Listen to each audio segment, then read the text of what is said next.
Hi, class. Welcome to this concluding lecture on the Gospel of Matthew.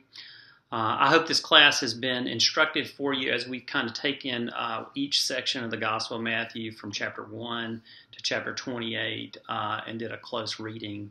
I hope it's been good for you. I hope it at some level prepares you for the ministries that you are undertaking, or maybe even the way you understand how the biblical text can help you engage the world from a worldview standpoint. Maybe this class has been good in that sense, and I hope it has been.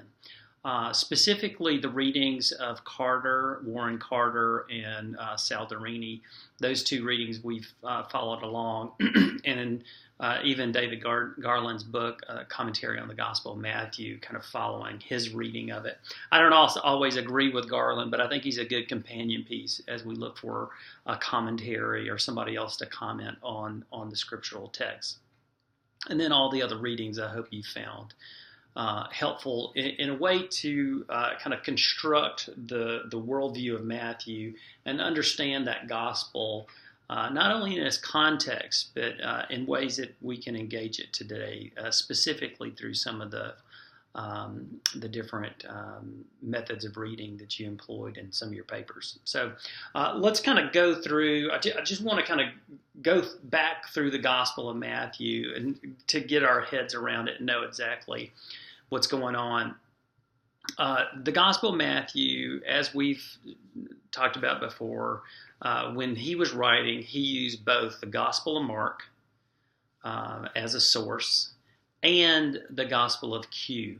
And Q is nothing more than a source that's been lost to history. It's where Matthew and Luke have a lot in agreement, where they're almost verbatim with each other, and that material is not in Mark. So we know that Matthew's not using Mark as a source when he's using that.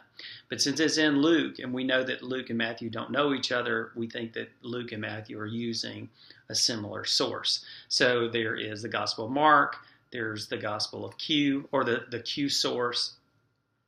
And then maybe Matthew has another source, and this is debatable, but he either has another source or he's writing large sections that really speak to who he is and what he's trying to do. So whenever you get into material that is unique to Matthew, it's really important to pay attention to it, because these things are going to give you the values that Matthew has more than anything else. So he's not just interpreting Mark, he's not just interpreting the Q source, he's actually giving you something from his own voice. Matthew chapter 25, verses 31 through 46, the parable of the sheep and the goats, that's unique to Matthew. So that's going to tell you something specifically about Matthew, the way Matthew understands Jesus, and the way Matthew's interpreting Jesus for his own community there in Antioch. So pay really close attention to those sections of Matthew, because you get a good idea of who he is and what his program is. The other way to do that is to watch how he uses his sources. When he uses Mark and he retells Mark, how does he expand Mark? What does he say that is critiquing Mark or expanding Mark? That really gives you, that's another really good indication of what Matthew's program is. The same can be said for the Q source. Specifically, Q source, you look at Luke chapter, I think it's like chapter 6, verses 20 through 22. Those are the Beatitudes there. In Luke, you look at Matthew chapter 5, where he has Jesus saying, "Blessed are the poor in spirit, for theirs is the kingdom of heaven." Those are some really important pieces to acknowledge. Like Luke says, "Blessed are the poor."